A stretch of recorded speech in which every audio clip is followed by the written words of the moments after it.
with me for a few minutes as we go to Exodus chapter 13, verse 19.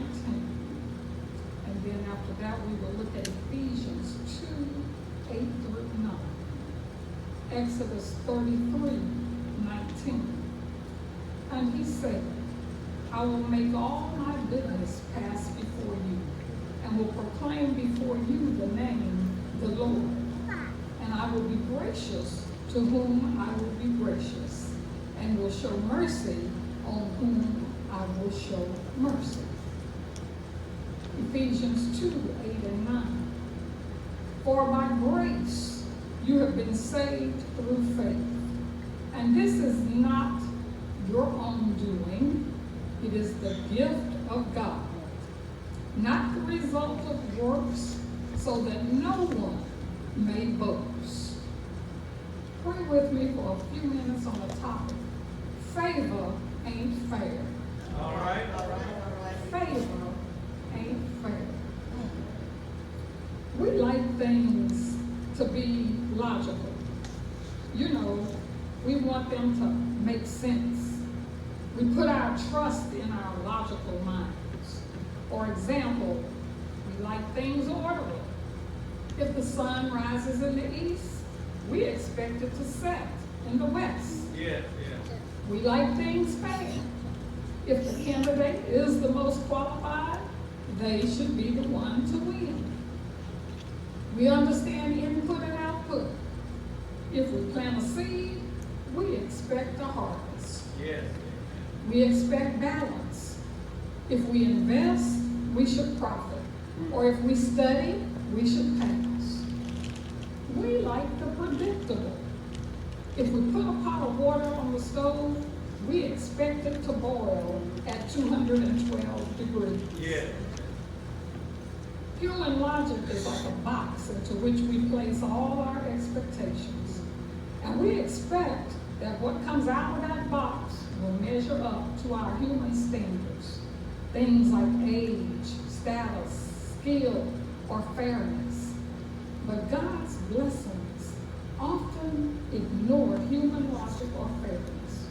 You see, He is not confined to our human limitations. Our logical expectations are not always His divine proclamations. All right. Elisha's iron axe head floated on the water. 2 Kings 6, 5 through 7. Joshua's son, S-U-N, stood still. Joshua 10, 12 through 13. The Jericho walls fell, not with battering rams, but with praise. Joshua 6, 20. Moses' Red Sea was split by a rod. Exodus 14, 21 and 22. Water came out of a rock in the desert. Exodus 17, 6. Ravens brought starving Elijah a meal.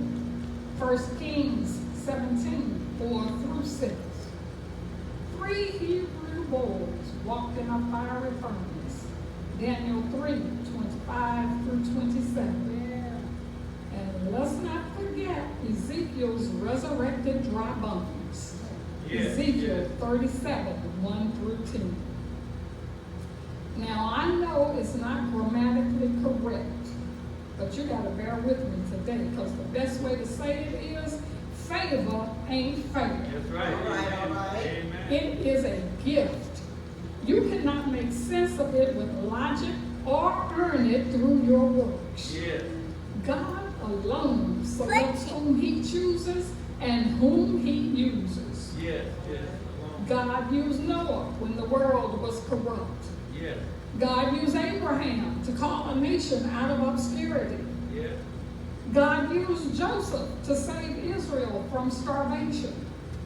He used Moses, a fugitive, to lead Israel. Yes. He used David, an overlooked shepherd, to be king.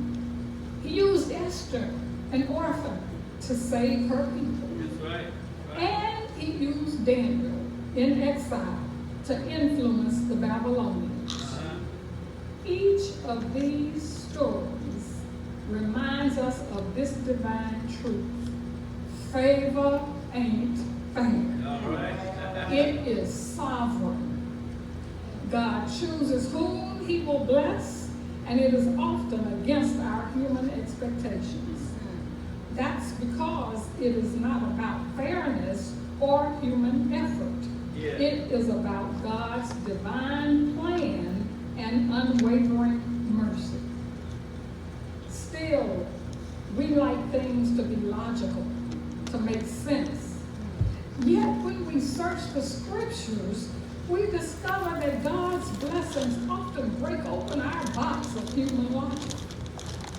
Iron floats, sun stands still, walls fall and worship, seas split, rocks pour out water, birds deliver meals. Stay on that first slide. Birds deliver meals, fire fails to burn, and bones rise to life. Yeah. I'm telling you, favor ain't fair. All right. Yeah. It is sovereign. All right. And when God makes a choice, he chooses against expectation. Noah, Abraham, Joseph, Moses, David, Esther, Daniel, none of them fit the world's standards. That's right. But all of them fit God's sovereign. Yes. So let's examine this thing called favor. First, God's favor surpasses our standards. Yeah. All right. The contrast between human favor and divine favor is clear. Human favor says the oldest should inherit, the strongest should win, and most qualified should lead. That's the human perspective. But God says in 1 Samuel 16:7, man looketh on the outward appearance, but the Lord looketh on the heart. Yeah. That's divine favor, church. God selects the unlikely to display his glory. For the Lord seeth not as man seeth. Yeah. When man says qualified, God says called. When man says strong, God says chosen. All right. When man says logical, God says sovereign. I'm telling you, favor ain't fair. Amen. Because God's selection is not bound by human standards. It is bound by his divine will. Yes. Moses, the reluctant redeemer, was a displaced outcast, Yes. a dangerous murderer, and a deficient stutterer. But God showed him favor. Yes. Elijah, the exhausted escapee, was drained, depleted, and distressed. But God showed him favor. Yes. Gideon, the fearful warrior, was doubtful, disheartened, and discouraged. But God showed him favor. Yes. David, the overlooked outlier, was the youngest, smallest, Yeah. and the weakest. Yes. But God showed him favor. Yes. Rahab, a prostitute, was disgraced, despised, and defiled. But God showed her favor. Yes. Matthew, the tax collector, was disreputable, despised, and detested. But God showed him favor. Amen. Peter was impulsive, inconsistent, and insecure. But God showed him favor. Yes. Paul, a Christian killer, was violent, vindictive, and visceral. But God showed him favor. Favor. Yes. And there is hope for all of us. Yeah. Because it is clear. God's favor bypasses the obvious and chooses the overlooked. All right. Amen. Second, God's favor secures success. Favor is not earned, it is granted. You cannot buy it. Amen. You cannot bargain for it, and you cannot boast about it. Favor is the sovereign gift of God. Yes. Look at Joseph, betrayed by his brothers, sold into slavery, Yes. falsely accused and thrown into prison. By human logic, Joseph was a failure. Yes. But Genesis 39:21 declares, but the Lord was with Joseph and showed him mercy and gave him favor in the sight of the keeper of the prison. What man meant for evil, God turned for good. Yes. Favor lifted Joseph from the pit to the palace. Next slide. Look at Daniel, carried away into Babylonian exile, stripped of his homeland, surrounded by idol worship. By human logic, Daniel should have been forgotten. But God gave him wisdom, favor before kings. He influenced empires because God's sovereignty secured his success. Take a look at Esther, an orphan girl, hidden in obscurity with no royal pedigree. By human logic, she should have been overlooked. Amen. But God gave her favor with the king, and she saved her people from destruction. Yes. Yes. Logic says doors stay locked unless you have the right credentials. Amen. But favor is the master key that opens doors no resume, no degree, no status could ever unlock. That's right. Church, Yes. Yes. favor ain't fair. Yes. Amen. Amen. And then let's bring it closer to home. Look at Dr. Kismakia Corbett, a young black woman scientist who rose from humble beginnings to help lead the development of the COVID-19 vaccine. Amen. Yes. Yes. By human logic, she should have been overlooked. Yes. Yes. Oh, but God's sovereign hand secured her success, Yes. positioning her to impact nations. Yes. Just like Joseph in the pit, Daniel in exile, and Yes, Esther in the palace. Right. Her story reminds us that when God decides to favor you, no barrier Yeah. can block your blessing. I'm telling you, favor ain't fair. All right. When man says failure, God says favor. All right. When man says impossible, God says inevitable. Yes. Yes. When man says blocked, God says blessed. Yes. Yes. Favor ain't fair. All right. Because God's sovereignty secures success beyond any human effort. Yes. And then finally, God's favor sustains struggles. Favor does not mean the absence of trials. It means the presence of God in trials. Too often, we think favor means life will be easy, smooth, and problem-free. But the truth is, favor shows up most clearly in the fire, in the flood, and in the fight. Yeah. Favor is not the removal of struggle. It is the sustaining strength of God in the midst of our struggle. Yes. All right, all right. Look at Noah. All right. He endured the flood. For a year, he floated on waters that destroyed the earth. Yes. Logic says he should have drowned, but favor kept him afloat. Yes. Yes, yes. Look at Moses.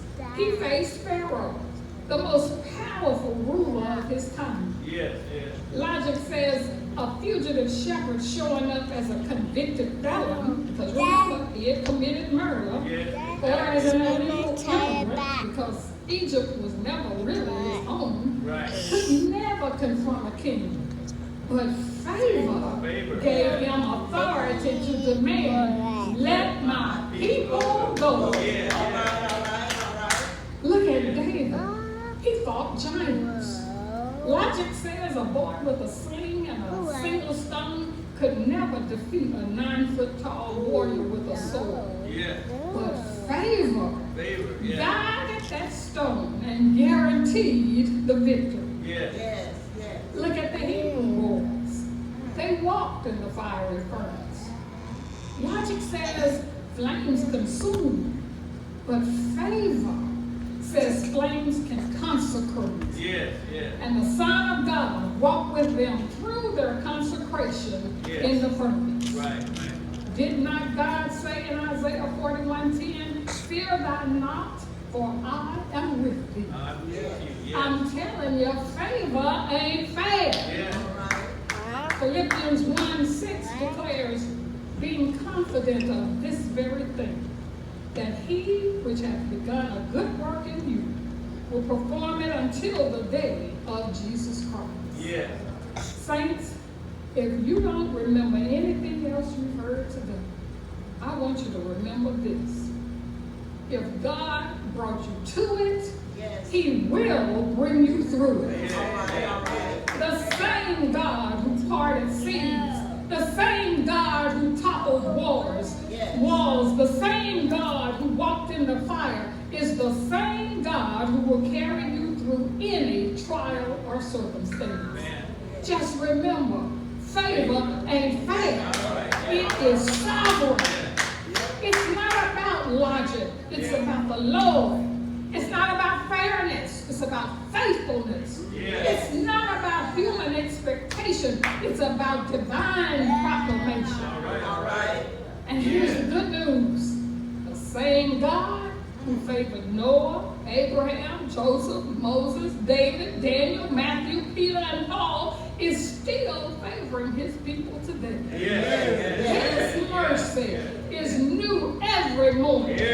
His grace is sufficient. His favor is available. I'm telling you, if God brought you to it, he will bring you through it. So if you're standing in the middle of a flood, remember Noah. God will keep you afloat. If you're facing a Pharaoh, remember Moses.